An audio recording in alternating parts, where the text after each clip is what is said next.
মৌমাছি মৌমাছি কোথা যাও নাচি নাচি, দাঁড়াও না একবার ভাই। ওই ফুল ফুটে বনে, যাই মধু আহরণে, দাঁড়াবার সময় তো নাই। যখন আমি আমার ছেলেকে এই ছড়াটি শেখাচ্ছিলাম তখন হঠাৎ করে ভাবলাম ক্লে দিয়ে মৌমাছি বানালে কেমন হয়।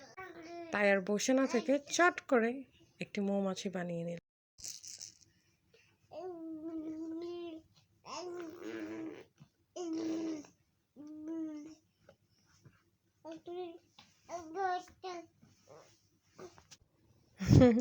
কি ভাবছেন হঠাৎ করে বাচ্চা শব্দ আসলো কিভাবে?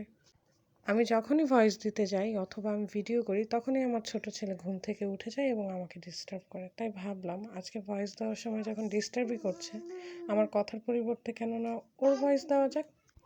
আপনাদের যদি ওর ভয়েসটা ভালো লেগে থাকে তাহলে নেক্সট টাইম যখন ভিডিও করব বা ভয়েস দিব, ওর ভয়েসটা আমি ব্যাকগ্রাউন্ড মিউজিক হিসেবে দিব। কেমন হয়? কথা না বাড়িয়ে আসল কথায় আসা যাক। আজ আমি যে মৌমাছিটি বানিয়েছি সেটা অনেক ইজি। ফার্স্ট একটা ইয়েলো কালার ক্লে দিয়ে একটা বডি বানিয়ে নাও। একে একে সব পার্টস বানিয়ে নিব। খুবই ইজি, ভালো করে দেখলে বাচ্চারাও বানাতে পারবে। তারপর দুইটা চোখ বানিয়ে নিলাম, ঠোঁট বানিয়ে নিলাম। হয়ে গেল মৌমাছি। ও না, আরও দুইটা জিনিস বাকি আছে। এখন ছোট করে একটু লম্বাটে শেপ দিয়ে বানিয়ে নিব মৌমাছির লেজ।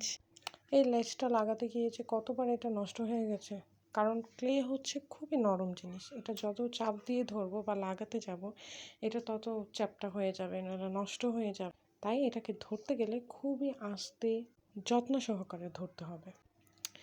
এরপর একটা হোয়াইট কালারের ক্লে নিয়ে রাউন্ড শেপ দিয়ে সেটাকে আঙুলের সাহায্যে এভাবে প্রেস করে করে পাখা বানিয়ে নেব।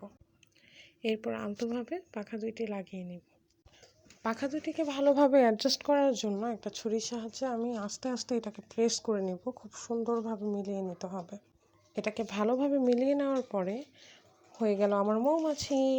ছড়াটাকে আরেকবার বলা যায়? মৌমাছি মৌমাছি কোথা যাও নাচি নাচি, দাঁড়াও না একবার ভাই। আমার ভিডিওটি যদি আপনাদের ভালো লেগে থাকে তাহলে একটা লাইক দিয়ে দেবেন এবং শেয়ার করে দেবেন। Bye bye.